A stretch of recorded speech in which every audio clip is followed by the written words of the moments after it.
Is the Galaxy S25 FE going to be a solid upgrade or just a slightly refreshed version of last year's model? That's the big question fans are asking as more leaks start to surface. While Samsung hasn't officially confirmed anything yet, the details that have come out so far paint a picture of a phone that brings a few useful improvements, but also keeps some things exactly the same. Starting with the front camera, Samsung is expected to boost the Galaxy S25 FE's selfie camera to 12 megapixels. That's an upgrade from the 10 megapixel camera on the Galaxy S24 FE. Now, while a 2 megapixel difference might not seem like a big deal, it actually can be. This new 12 megapixel sensor is the same one used on the Galaxy S25, S25 Plus, S25 Ultra, and the S25 Edge. If Samsung also includes improved image processing and software features, like better skin tone adjustment, clearer portraits, and smarter, low-light performance, users could see real benefits during video calls, selfies,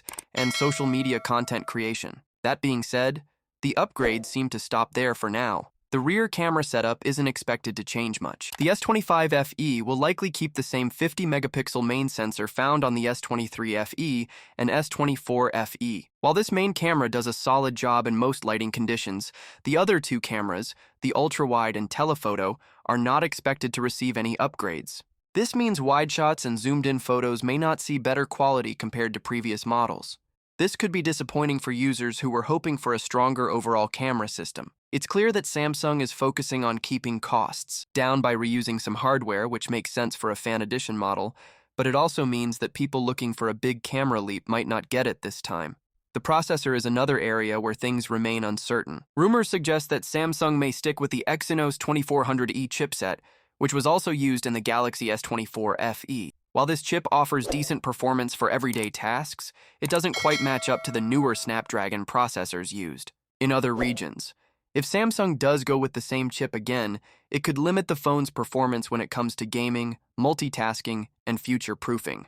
This might be a letdown for users who expect their phones to handle anything thrown at them without slowing down. Still, it's worth noting that we're a few months away from the official launch, which is likely around September or October. Samsung could decide to go with a newer chip or use a Snapdragon variant in select regions like they've done in the past.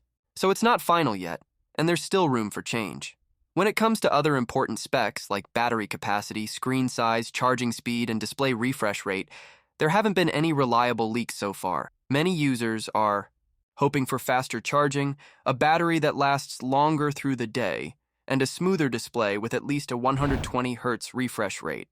These features could really improve the user experience, especially for those who watch a lot of videos, scroll through social media, or play games. But until Samsung confirms the details, we can only wait and see.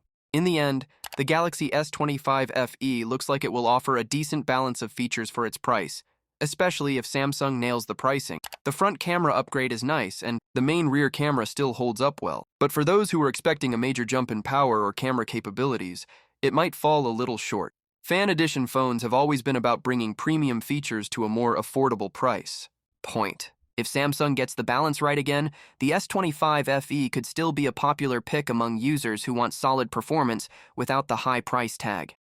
Let's wait for more official details in the coming weeks. Until then, make sure to like this video and subscribe to our channel so you don't miss any updates on the Galaxy S25 FE and other upcoming releases.